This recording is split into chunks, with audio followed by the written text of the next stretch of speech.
Mas Kodari, Satu, sebentar, setelah Bung Hasan ngomong bahwa dia dimasak saja, itu ada nggak sih refleksi di istana atau di KSP atau di kantor komunikasi presiden terhadap respon Hasan Nasbi itu? Saya kira bukan hanya respon spesifik ya terhadap peristiwa Tempo dan komentar dari Pak Hasan Nasbi, tetapi juga refleksi secara lebih menyeluruh.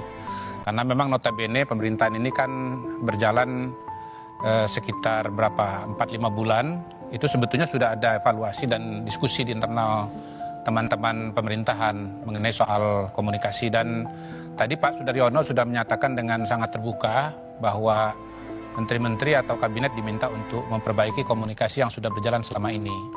Dan dalam rapat kabinet pada Jumat lalu, Pak Prabowo juga memberikan guidance bahwa kita sebagai pemerintah tentu ada banyak kegiatan, ada banyak program-program yang sudah dilakukan.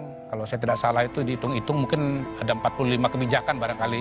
Spesifik kalau teror kepala babi ini ada kalau koreksi atau apa? khusus itu tidak, Pak. Tidak. Khusus itu tidak. Artinya nggak ada bicara apa-apa juga.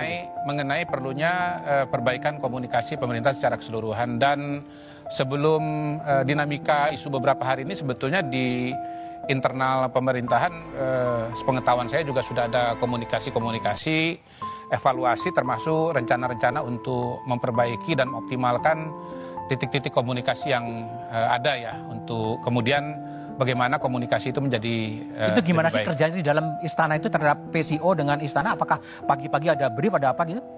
Kalau persisnya saya tidak tahu Mas Budiman, tahu, ya? karena ini kan saya tidak menjadi bagian dari PCO. Oke. Ya, bahwa PCO itu dulu sebetulnya salah satu bagian dari KSP, dari Kedeputian Komunikasi Politik, itu satu hal, tetapi pada hari ini PCO sudah berdiri sendiri dan memiliki organisasinya tersendiri.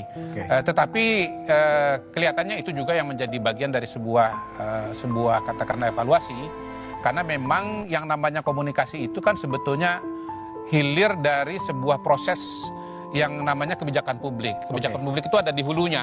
Ya, kebijakan publik ada di hulunya. Nah, hilirnya itu adalah komunikasi. Walaupun kebijakan publik itu sendiri juga dia sudah punya rute komunikasinya sendiri yang saya sebut sebagai dualitas komunikasi itu.